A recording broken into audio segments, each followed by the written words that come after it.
All right, good afternoon and welcome to module number 5 in our parent and family engagement focus today in our summer professional development series. This is Bonnie McFarland, and with us today are 4 of our team members, Evan Bartelheim, Amy Tomomatsu, Adrian Balcazar, and Rachel Garcia, and you'll be hearing from all of them today. As you can see, this is our focus is on parent and family engagement, and this, as usual, the slides and the recording are posted on our website, and there's a link in the chat to those materials. Next slide. All right, so today our outcomes are going to be to look at state and federal program requirements related to parent and family engagement. We're going to be looking at policies and required policies, state and federal, and also school parent compacts. We're going to look at parent engagement and advisory committees and their role, and finally required notifications. And in addition, as we go through the slides, we'll be talking about the implications on parent and family engagement of COVID-19 and school closures and how that's impacted engagement with families. All right, next slide. As usual, we're here to support you. We will begin our monthly Zoom meetings in September, and when possible, we'll continue in-person meetings in both locations, LA Central and the Antelope Valley. We'll also continue to have workshops on specific topics. We have a list there of our general topics we usually have throughout the year, but keep in mind these may change based on your needs. So we'll be listening to you and see what your needs are as the year goes through, and be providing workshops on those topics. And again, email us either individually or in our SFP inbox if you need a quick response. All right. And we'll be taking questions in the chat today and responding in our Q&A. We just sent out this afternoon a Q&A for the first 4 modules. This is module number 5. What we're doing is adding to the Q&A each time. So we're sending it out on a weekly basis. So modules 1, 2, 3, and 4 are the answers to the questions from those are all included. So by the end of the series, you'll receive a list of all the questions and answers from all the modules. So it's growing. All right. So let's take a look. Parent and family engagement. I just want to remind you that while the focus of today is going to be on requirements for parent and family engagement, keep in mind that those requirements are all based on an understanding that effective parent-family engagement is an essential component for improving student achievement.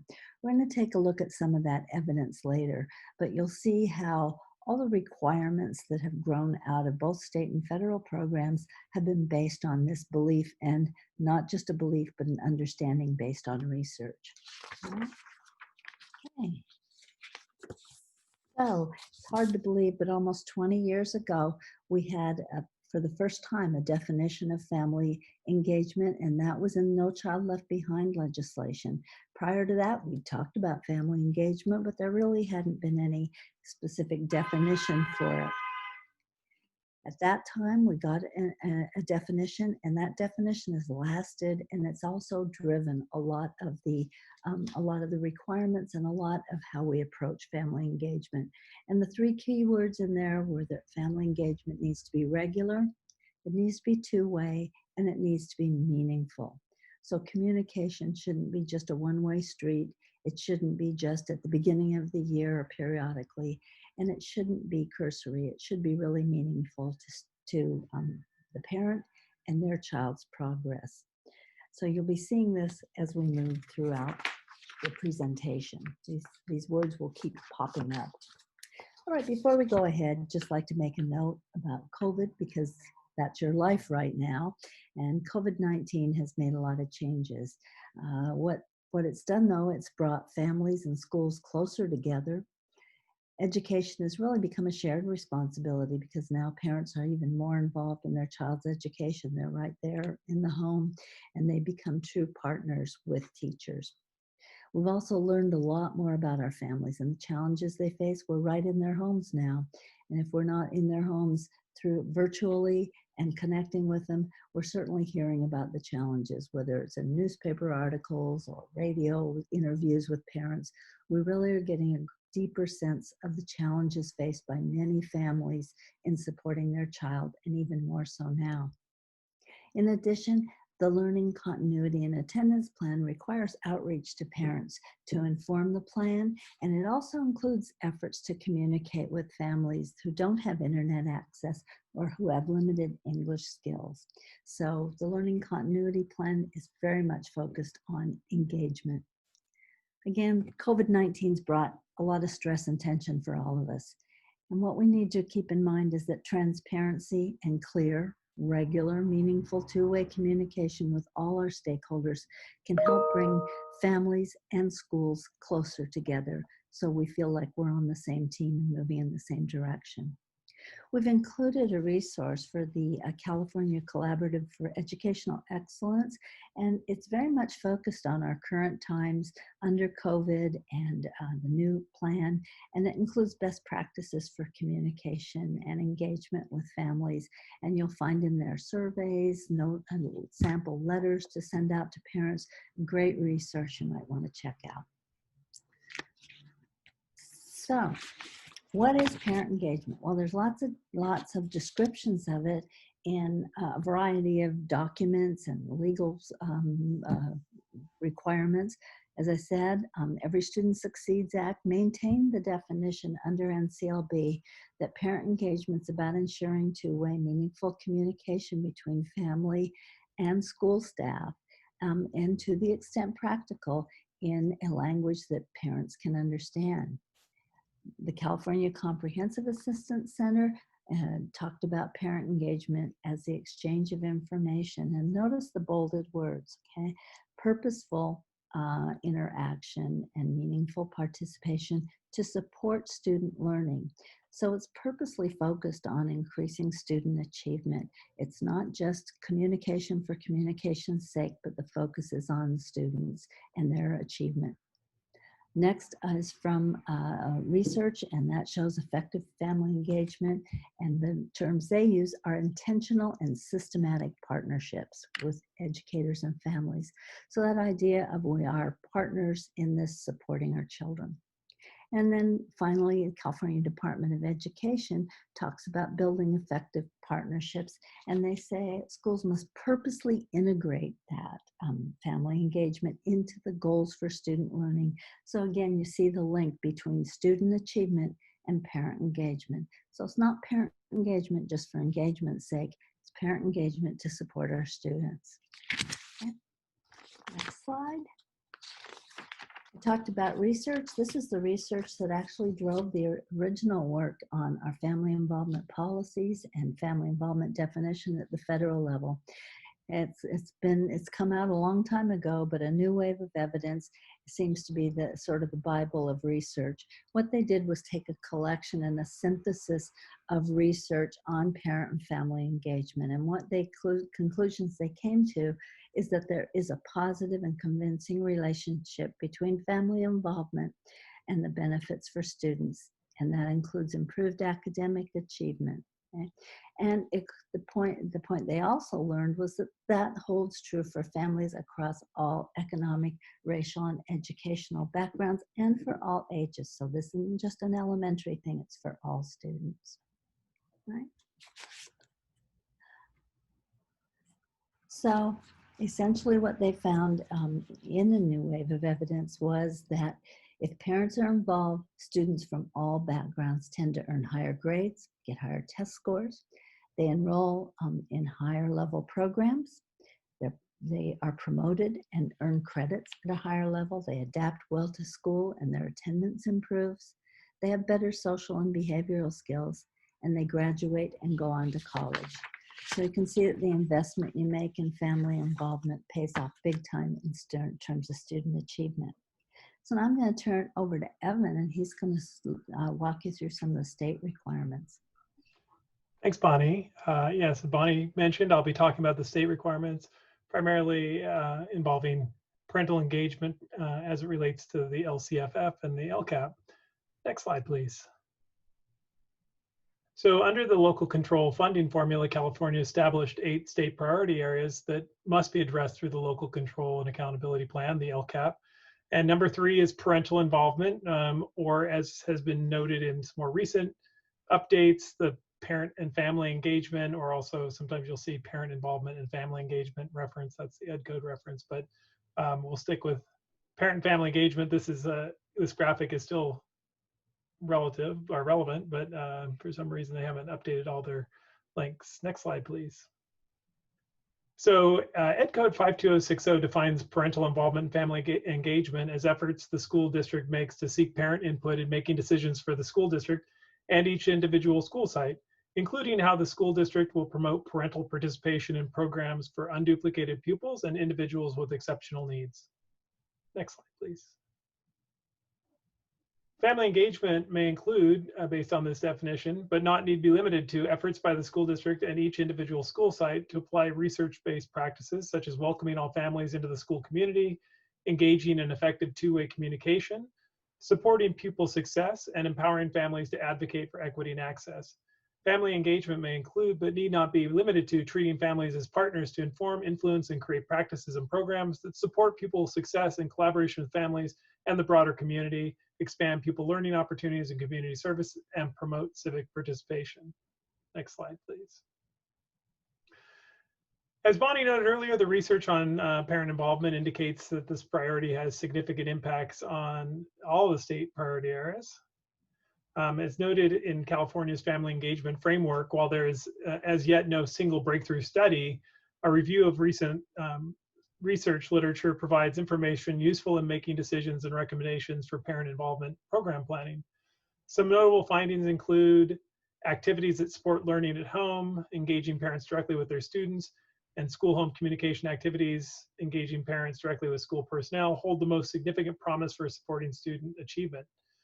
Even the most basic one-way communications, regular progress reports, for example, are associated with increased student achievement.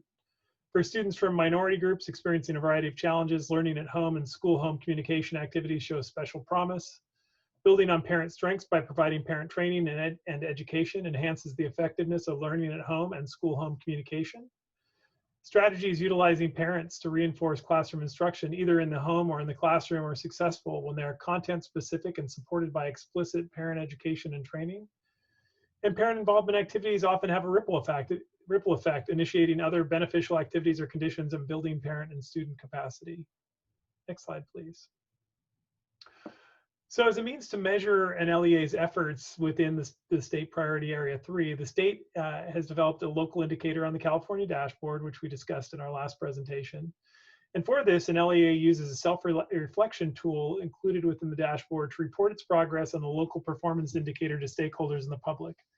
In addition to using the self-reflection tool to report its progress on the local performance indicators on the dashboard, an LEA may use the self-reflection tools as a resource when reporting results to the local governing board. So I'm going to dive in a little bit to the parent and family engagement local indicator, and I'll address some concerns that's probably coming up about the dashboard, as we mentioned last week, but I think it's this one's a real critical one to continue gathering data on. So for the parent and family local indicator, as noted before, LEAs are provided a narrative summary of the progress towards seeking input from parents and guardians in school and district decision-making, as well as promoting parental participation in programs. There are 3 major sections in the self-reflection tool that LEAs will respond to, and then there's a narrative prompt that follows to summarize. So they're basically, an LEA is tasked with briefly describing the LEA's current strengths and progress in each of the areas, identifying a focus for improvement, including how the LEA will improve the engagement of underrepresented families. And then the LEA is tasked with using the information from the self-reflection process to inform the LCAP and the LCAP development process, as well as the development of other school and district plans. Next slide, please.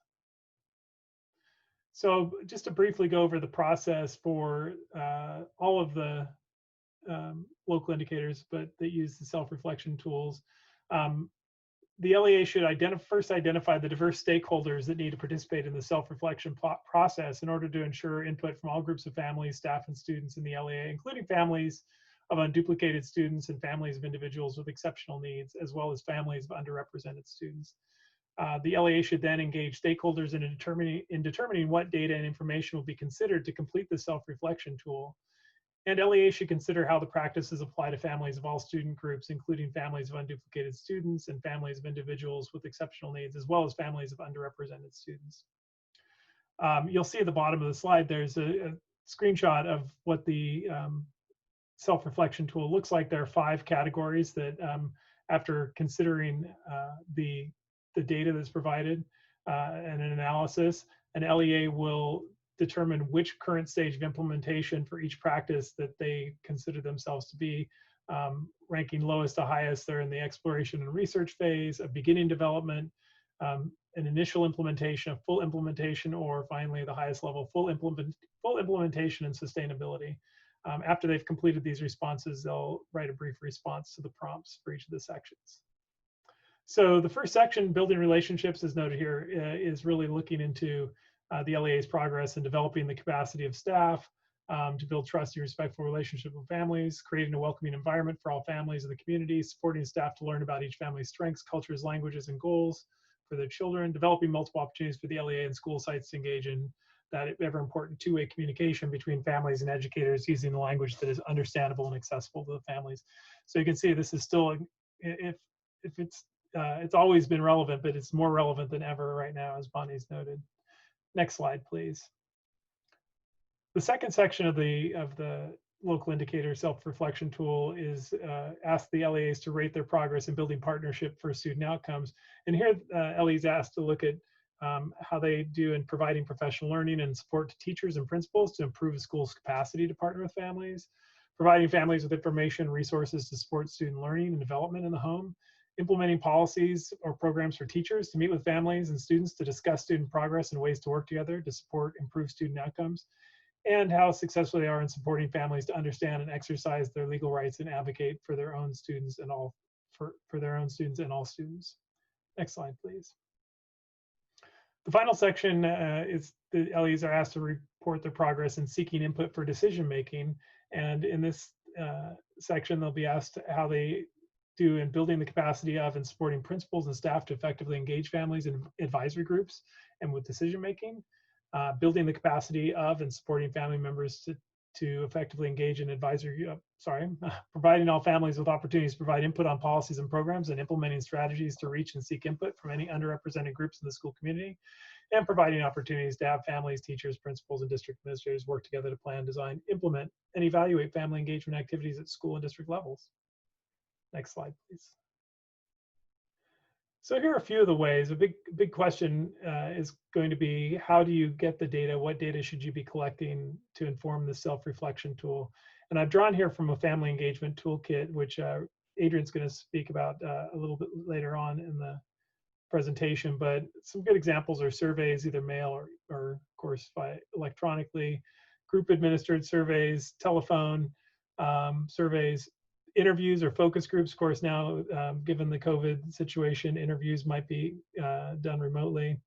Observations that have been made, student records, or collection of materials. So these are just some of the ways you may consider what you may be considering gathering right now.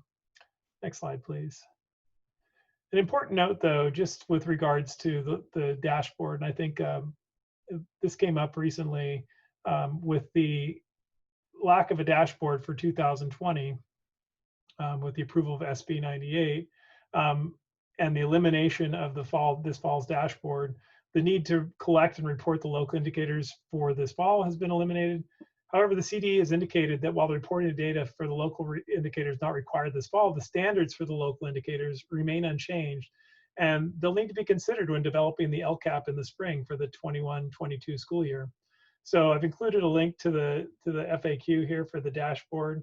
And I think it's important to just remember now as you're moving forward, you've been given a brief reprieve, but you've probably been gathering a lot of data that you should hold on to dearly to help inform your parent and family engagement local indicator for the spring, when you'll need to take this up again as far as the considerations for the LCAP. Next slide, please. So I've noted here a couple of resources, and a very savvy observer picked up on this. The SEDL toolkit for Title I parent involvement is actually pretty dated. It's actually from 2009, updated in 2010. So this takes back takes us back to the No Child Left Behind years. That being said, the reason I included it here is because it's actually got some really helpful resources in it, including a section for a self-reflection tool that's designed to provide information about transparency for parental involvement around children's education. It's free download, it's still available. And so I think that particular piece is, it's still a good tool to use. It's just an evaluation, self-evaluation of where you as an LEA stand in terms of getting parents engaged. I've also included, these are not free, but this is from WestEd, Cal Schools, which is the school parent survey, which is another helpful tool. And I just want to note, if you hadn't heard about it, they actually have a new distance learning survey, and that includes a parent version. So if you're looking to collect some data that may inform how you're doing on distance learning, hybrid learning, anything going on during the COVID-19 era, this is a really helpful tool. It's relatively inexpensive, so I might take a look at that, at least take a look at it, and may consider some of the repercussions for your own surveys that are going out, or how to classify that. But this is a good tool, and it might be something you would consider using to inform your survey tool, or your parent family engagement tool for next year. And next slide, please. So last thoughts, and I did upload these too. So these are just these are in our where we maintain all our information for today. But these are just some good tools for you to use for evaluating effectiveness of parent involvement. So take a look at those, and I'm going to hand it off now to Amy. Thank you, Evan. Next slide, please. So to start this section on federal requirements, let's revisit that definition in ESSA. Parent and family engagement should ensure regular two-way meaningful communication between the school and family members. In order to support these efforts, ESSA Title I has a specific funding reservation for parent and family engagement. Next slide. As Evan just described, the local indicators for parent and family engagement are part of the state's priority to ensure that LEAs reflect on and make progress in this area. The state expectation for parent-family engagement is for all LEAs and is part of the publicly reported California dashboard. For LEAs receiving more than $500,000 in federal Title I funds, there are additional parent-family engagement related requirements. One of these requirements is that a minimum 1% set-aside reservation of their Title I Part A funds for parent-family engagement activities. And at least 90% of that reservation must be distributed to school sites with the highest priority at high-need schools. Next slide. The funds distributed to schools must be directed to support parent and family engagement efforts, which needs to include at least one of the following in this bulleted list. So you have professional development for staff in the area of parent-family engagement, programs that reach parents and family members at home, sharing information on best practices focused on parent-family engagement, especially for focusing on increasing the engagement of low-income families, and collaboration or partnerships that will increase successful parent-family engagement. The activities that are implemented should be consistent with the LEA's parent-family engagement policy, which is what we're going to be reviewing next. Next slide, please.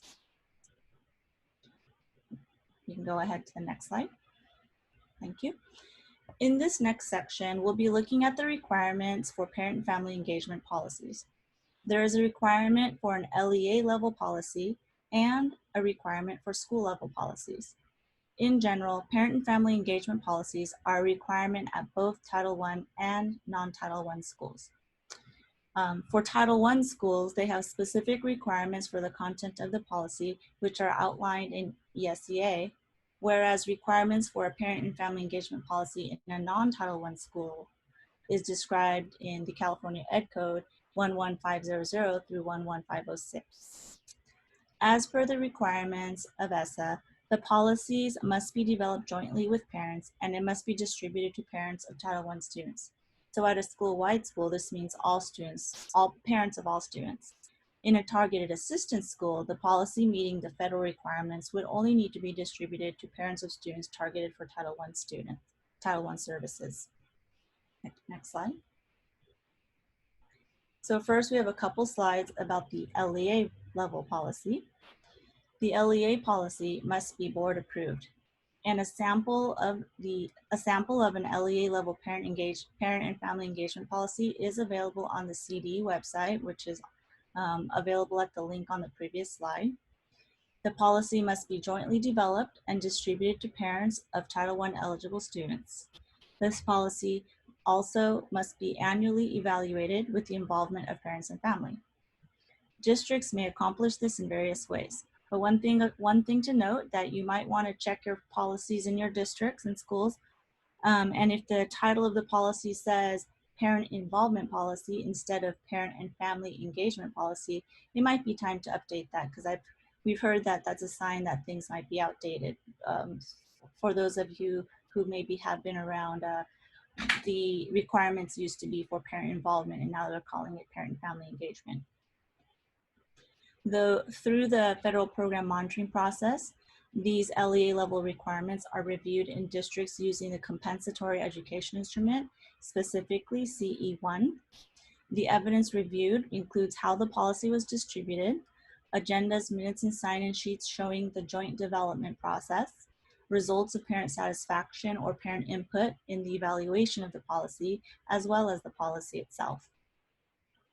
Next slide. The LEA policy will need to describe the following: how parents and family members are involved in the joint development of the LEA's plan and as stakeholders in the CSI-TSI improvement plans. The plan shall describe how the LEA will provide coordination, technical assistance, or other support to assist in building capacity and planning and implementing effective parent and family engagement activities. The plan will describe how strategies will be coordinated with other programs to the extent feasible and appropriate. The plan will describe how the LEA will conduct an annual evaluation of the policy with meaningful involvement of parent and family members, and that would be on the content and effectiveness of the policy in improving the academic quality of schools.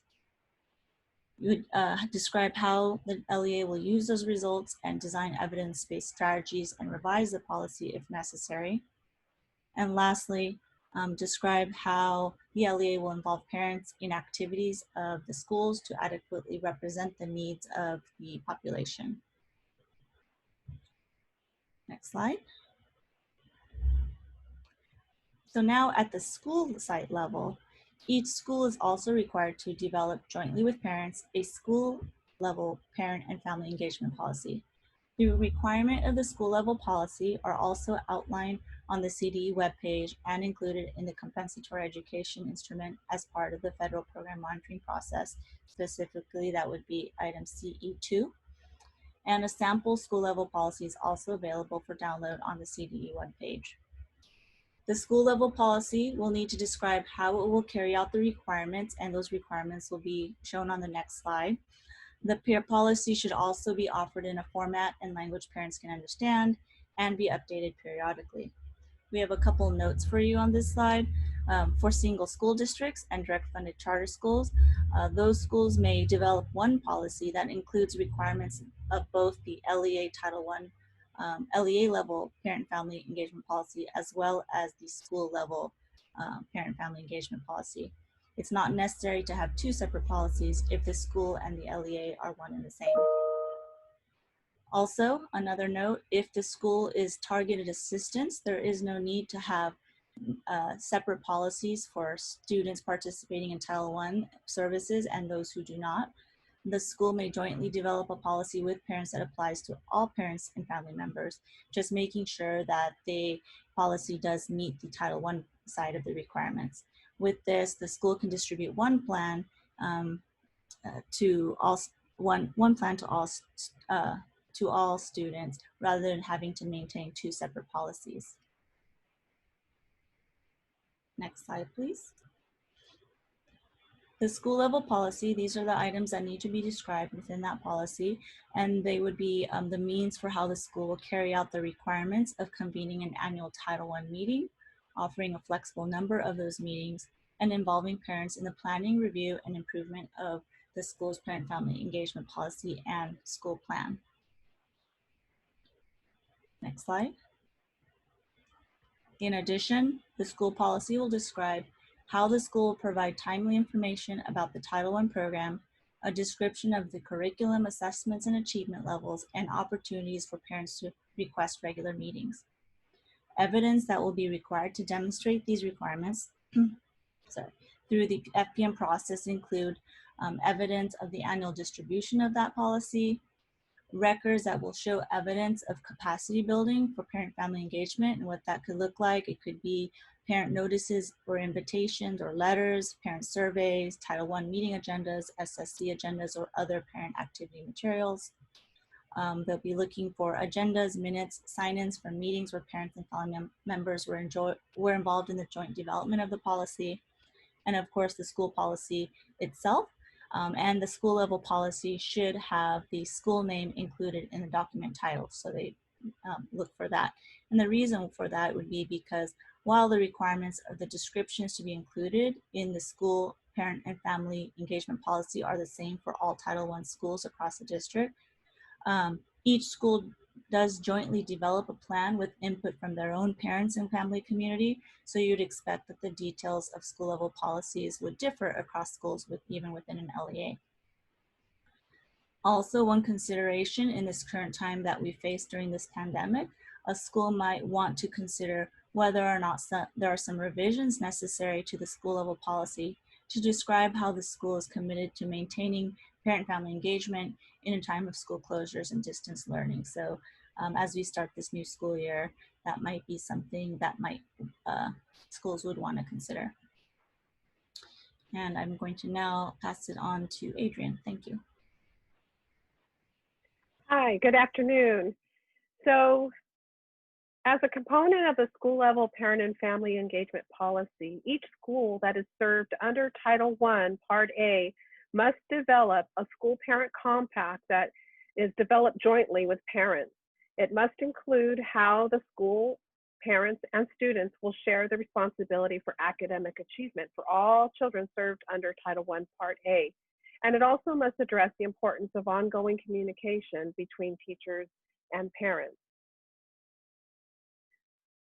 The school parent compact must outline, 1, the school's responsibility of providing a high quality curriculum so students can access the challenging academic standards. 2, the parent's responsibility for supporting the learning, as well as the student's responsibility.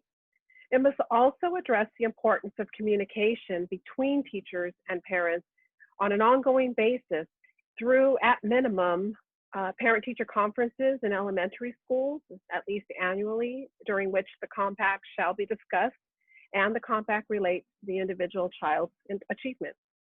Also, frequent reports to parents on their children's progress, reasonable access to parent to staff opportunities to volunteers and participate in their child's class, as well as observation of classroom activities. And lastly, to ensure regular two-way meaningful communication between family members and school staff, and to the extent practical in a language that family members can understand. And so again, some consideration during this pandemic is, given these details that must be addressed, will distance learning require the updating of your current school parent compact for this school year? You know, you annually do revise it. However, perhaps there's a deeper revision that will need to be addressed and made. When revising your school parent compact, or even if you're just wanting to take a deeper look at what you have, this particular website is an excellent resource. It's sponsored by the Connecticut Department of Education, and it was developed along with Ann Henderson. And it is called Building Powerful Partnerships with Families, Transforming Your Old Title I School Parent Compacts into Effective Action Plans. And what this website does is it supports a video-based workshop to show you a 10-step process for transforming your school parent compacts and how to engage your family, teachers, and students in designing a school parent compact blueprint for action that is tied to your school plan for student achievement. So keep in mind that the videos and the school parent compact resources are all part of a process for engaging our families, because we know It's not just about compliance, it's really about the conversations that take place when you're working and developing together with your parents.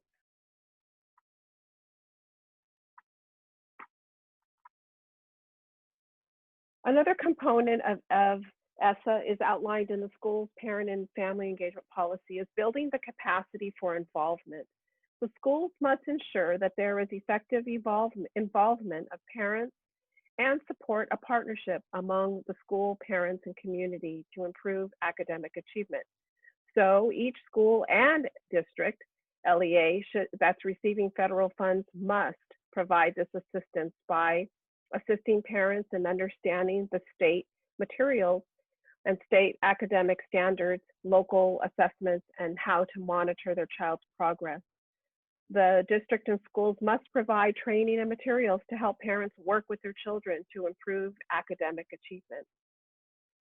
Also, you must educate teachers, staff, principals, and other school leaders in how to work with parents as equal partners. And this is generally one component that perhaps is fulfilled when you work with parents in developing the materials and then you implement it in a staff meeting so that together you're working collaboratively in terms of how parents and teachers and school leaders work as equal partners. Next, there's a requirement to coordinate and integrate parent involvement programs with the early childhood activities in order to fully support parents at your school. Lastly, the school must ensure that information related to school and parent programs are sent to parents in a format and language that parents can understand. So let's take a moment to reflect. With all of these components right here that I've just mentioned, what activities do you currently have in place to address each of these 5 bullets? And now during the pandemic, how will you continue to support your parents in these areas during distance learning? So perhaps your staff meeting might be via Zoom, and you'll have, you'll plan that out accordingly.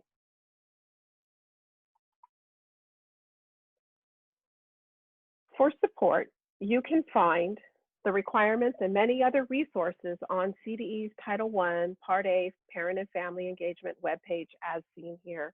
There's many links that are very helpful.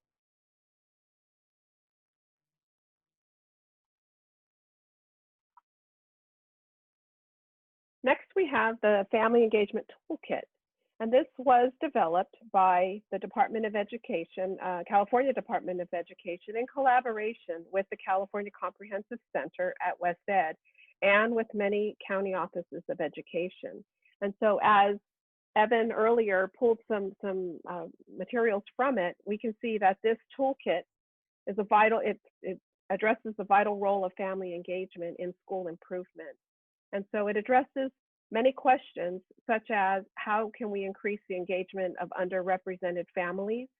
And also, how can we know that our family engagement efforts are having the desired effects? So there's many questions that are addressed in this area.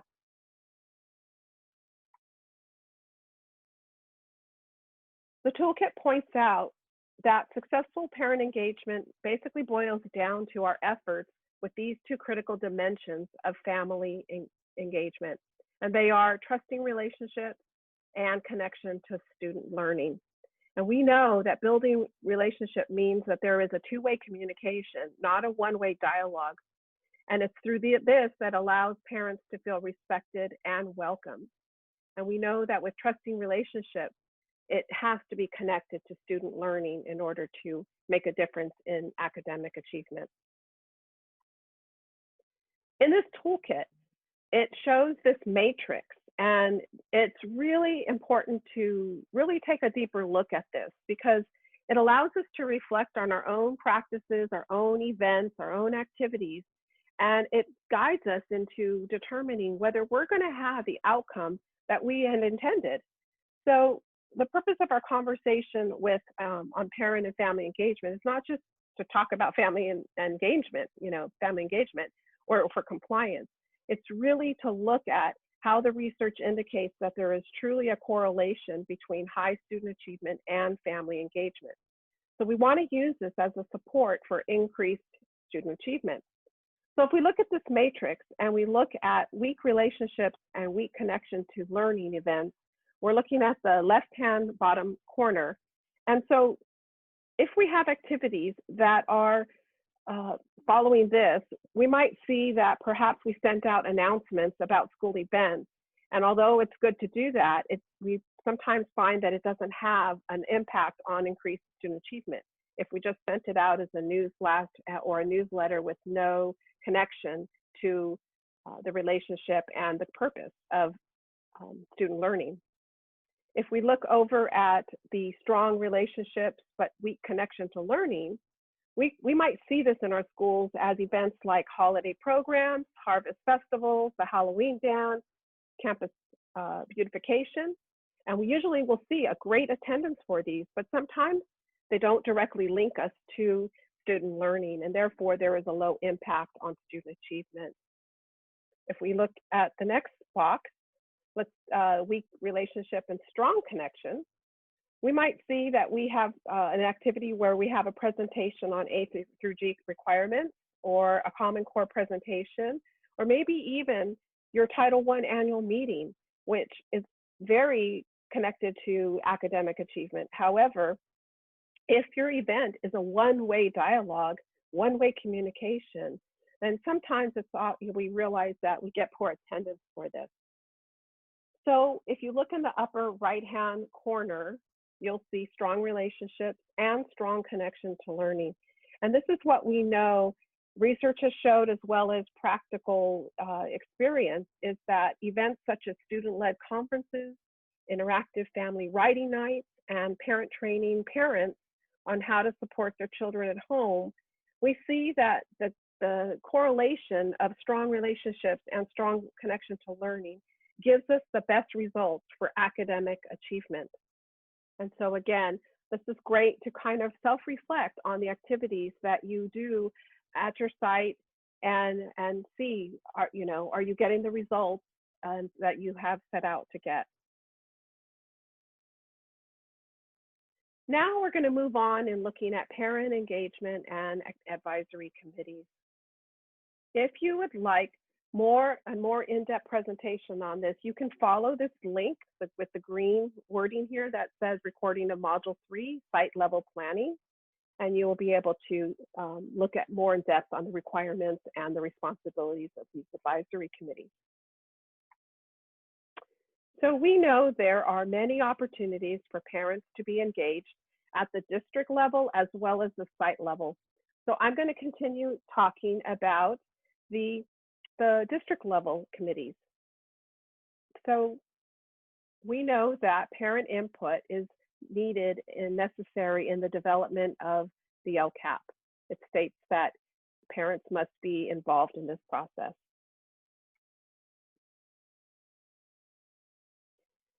In addition to the inclusion of parents in the development of the LCAP, there are two distinct parent advisory committees that are required to provide input in the development of the LCAP.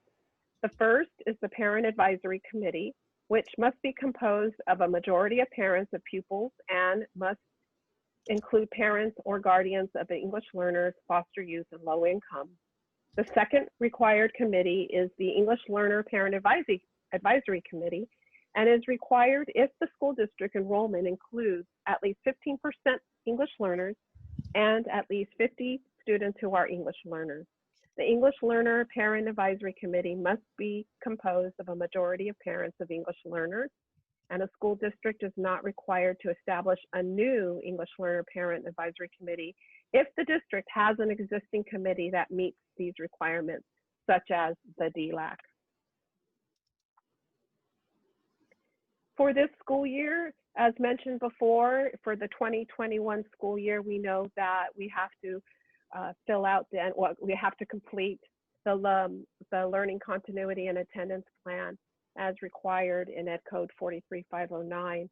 And there are requirements specifically for parents to be involved in the development of the learning continuity plan. And so we know that stakeholder engagement is, the parents must be part of this. They must be part of the meaningful and timely stakeholder engagement. There are consultation requirements with required groups, and the members of the public must have the opportunity to submit written comments. And so in addition to this, we know there must be efforts to reach stakeholders who do not have internet access or who speak languages other than English. In respect to the parent advisory committees, for school districts only, the superintendent must present the plan to the PAC and the LPAC separately and for comment and review. We also know that the learning continuity plan is presented prior to the public hearing. And for charter schools, we know that they are not required to present the plan to the PAC or LPAC. So this is how parents are involved in this year with the learning continuity and attendance plan. Looking at the District English Learner Advisory Committee, this is another required committee. And the DELAC, we'll shorten it, is required when a school district has more than 50 English learners. The DELAC must be composed of a majority of parents of English learners, and each school's ELAC must have the opportunity to elect at least one of its members to serve on the DELAC. If a district has 31 or more ELACs, then a system of proportional representation may be used. If the district's responsibility to provide appropriate training to the DELAC to assist them in carrying out their legal responsibilities. As previously mentioned, the DELAC may serve as the LPAC advisory committee for the LCAP. However, in doing so, the DELAC would still need to carry out the responsibilities of the DELAC committee. Oh, I did too. Yeah. Did I pull it into? No, I didn't. I put it into my federal. Yeah, I just didn't open it. Usually, sometimes I. And looking at the DELAC responsibilities, we know that the responsibilities of the DELAC is to advise the local governing board on the following: to develop the master plan for English learners, to conduct a district-wide needs assessment on a school-by-school basis. They need to also establish the district program with goals and objectives for English learner programs and services, as well as the development of a plan to ensure compliance with any applicable teacher and/or teacher aid requirements. And lastly, to review and comment on the district's reclassification procedures, as well as written notifications. So again, if the DELAC serves as the LPAC committee for the LCAP, then in addition to these required responsibilities, the DELAC would need to provide input on the development of the LCAP. So again, DELAC, LPAC, there are specific responsibilities under both. And now Rachel is going to speak on the site level parent committees. Thank you, Adrienne. Hello, everyone. So as Adrienne mentioned, we're going to review site level committees next. So first off, a school site council is required to be established if a school operates a program that requires a school plan for student achievement. And this would include schools that operate a Title I school-wide program, as well as schools identified for CSI, TSI, and ATSI. School Site Council is responsible for developing the content of the SIPSA, including proposed expenditures, and approving the plan that is recommended to the local governing board for approval. The School Site Council is also responsible for monitoring the implementation of the approved plan and annually evaluating the effectiveness of the planned activities. Another responsibility of the School Site Council includes developing the comprehensive school safety plan.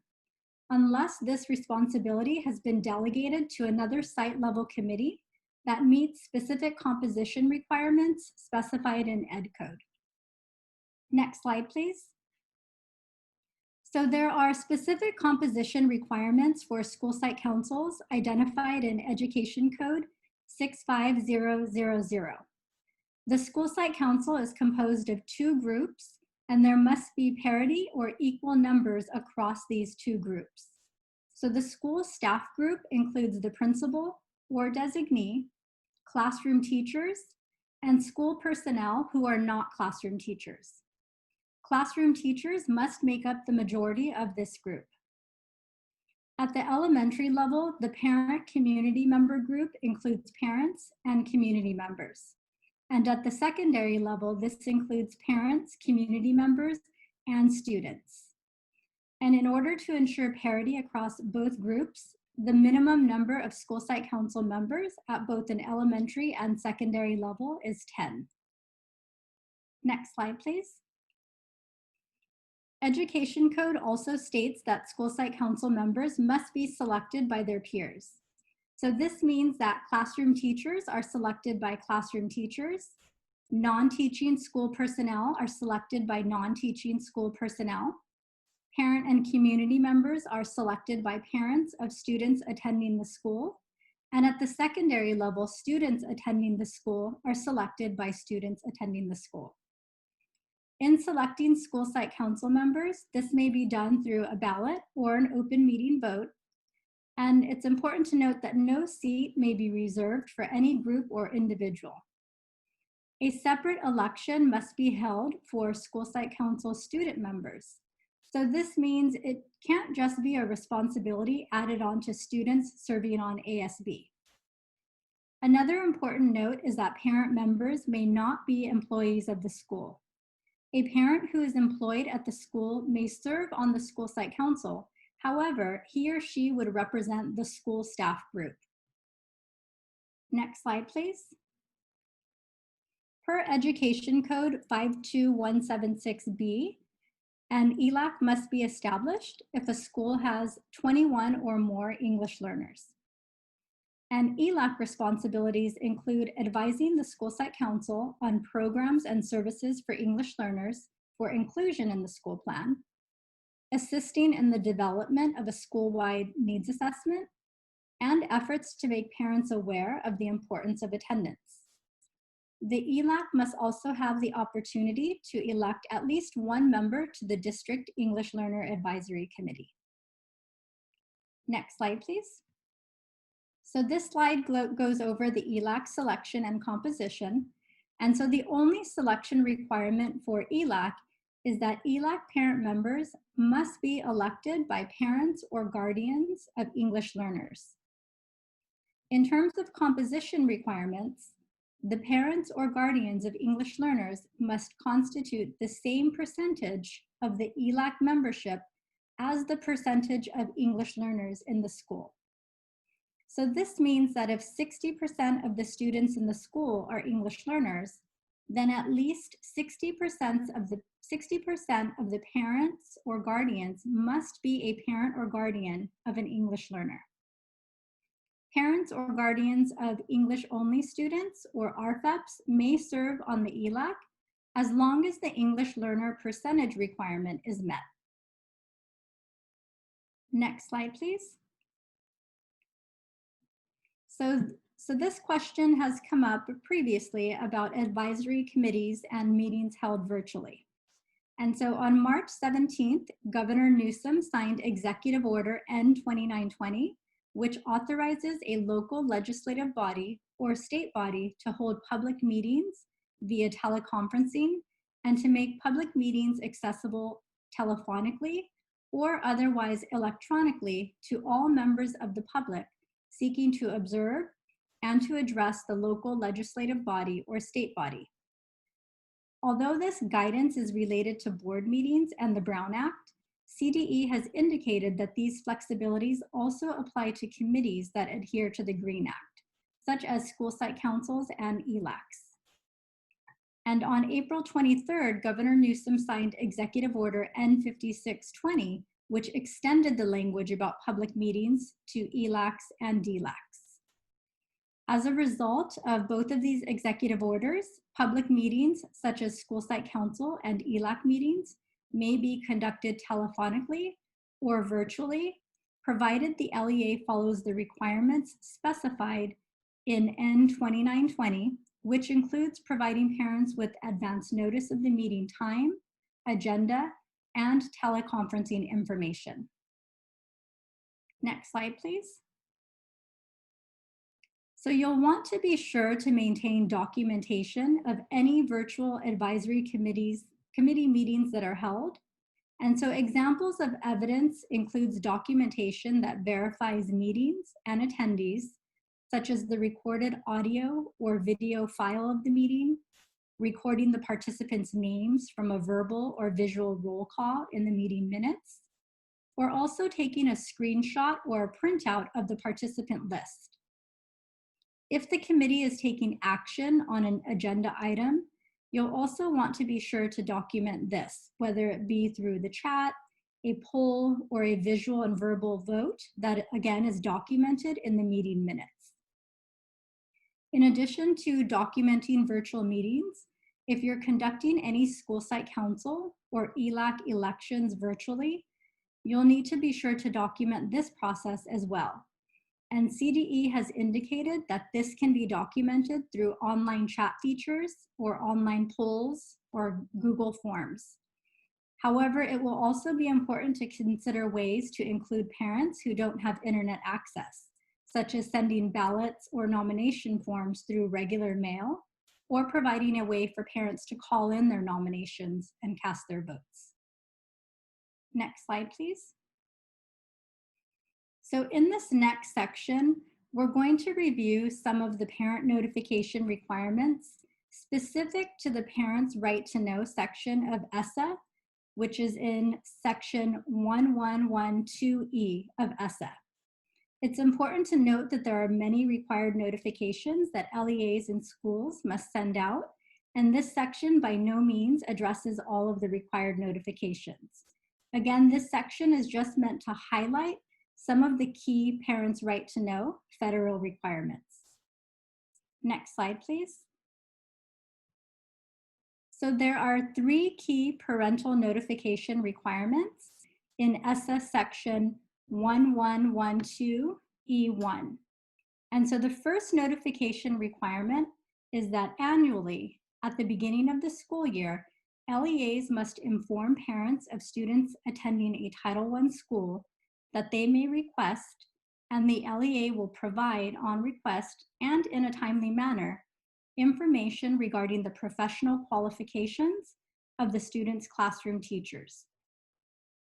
And so at a minimum, the notification must also include whether the student's teacher has met the state qualification and licensing criteria for the grade level and subject areas that the teacher provides instruction, whether the student's teacher is teaching under an emergency or other provisional status through which state qualification or licensing criteria have been waived, and whether the teacher is teaching in the field of discipline of the certification of the teacher.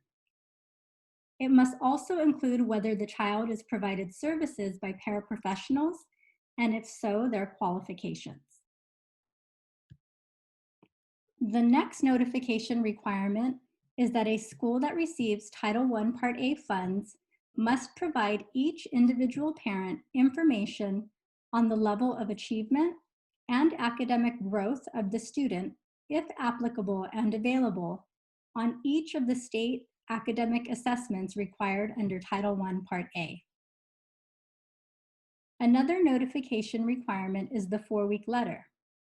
For schools that receive Title I Part A funds, this letter must be provided in a timely manner if a student has been assigned or has been taught for 4 or more consecutive weeks by a teacher who does not meet state certification requirements at the grade level and subject area assigned.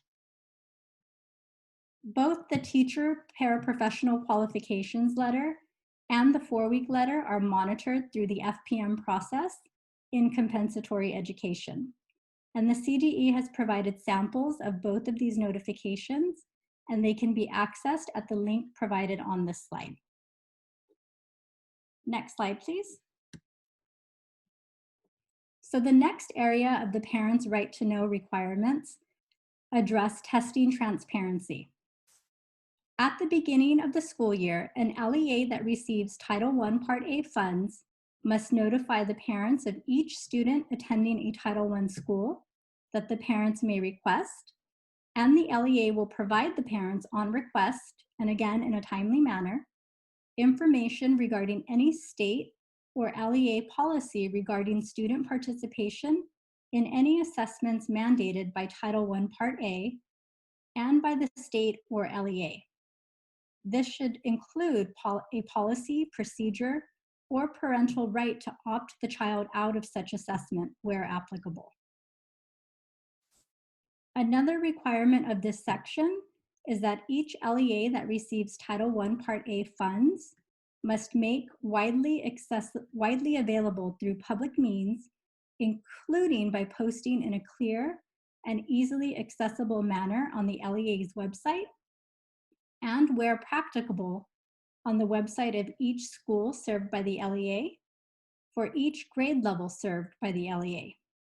Information on each assessment required by the state to comply with Title I Part A, as well as other assessments required by the state, and if such information is available and feasible to report, assessments that are required district-wide. ESSA Section 1112E2 also specifies additional information that must be included to meet this requirement, such as the subject matter assessed and the purpose for which the assessment is designed and used. And also, if an LEA does not operate a website, the LEA must determine how to make the information widely available. Next slide, please.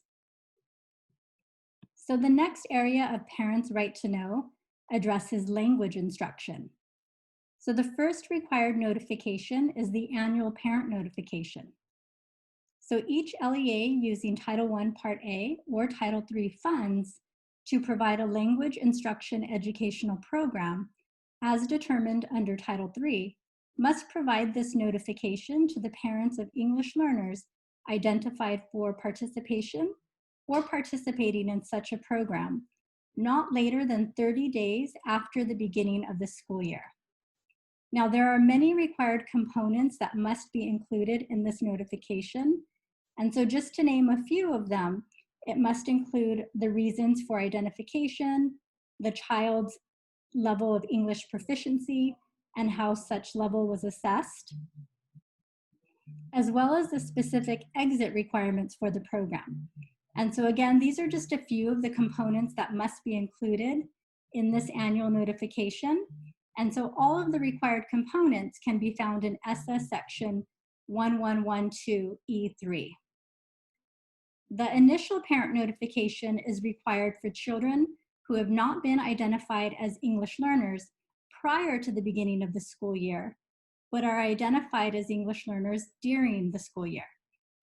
For the initial notification, LEAs must notify the parents during the first 2 weeks of the child being placed in a language instruction educational program. And so the required components that must be included in this notification are also specified in that same ESSA Section 1112E3.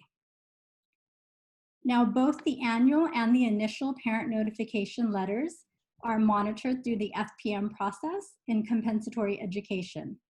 And CDE has also provided samples of both of these notifications, and they can be accessed at the link on the slide.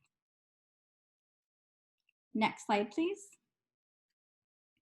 So also addressed in ESSA is the requirement for LEAs that receive Title I Part A funds to implement an effective means of outreach to parents of English learners, to inform them of how they can be involved in their children's education and also be active participants in assisting their children to attain English proficiency, achieve at high levels within a well-rounded education, and meet the challenging state academic standards that are expected of all students. And so this outreach includes holding and sending notice of opportunities for regular meetings for the purpose of responding to recommendations from parents. Next slide, please. The next parent notification that we'd like to highlight is not part of the parent's right to know requirements. However, we wanted to be sure to bring it to your attention in case you have not seen it or are not familiar with it. So the CDE has developed this sample notification for LEAs to inform parents of the interim process to identify English learners and provide English language development until the initial LPAC can be administered. So here on this slide, you can see a screenshot of the letter, And we've also included the CDE link to access the letter. In addition, we've included a link to the CDE's English Learner Services during COVID-19 FAQs. And these FAQs address a number of key questions, such as how an LEA may determine a new student's EL status remotely.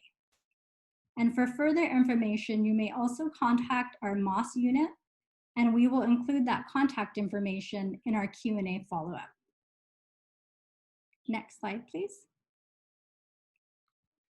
So here are the dates and topics of our upcoming modules. And all of our modules begin at 3 p.m. with the exception of the fiscal management module this Thursday, which will be held at 2:30 p.m. Next slide, please. If you have any additional questions, please put them in the chat and we will respond in our Q&A follow-up.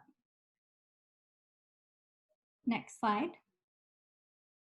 And so here is our contact information. If you have any additional questions, you can contact us. And again, thank you all for joining us. That concludes our presentation. And we will keep the chat open for a few minutes in case there are any additional questions.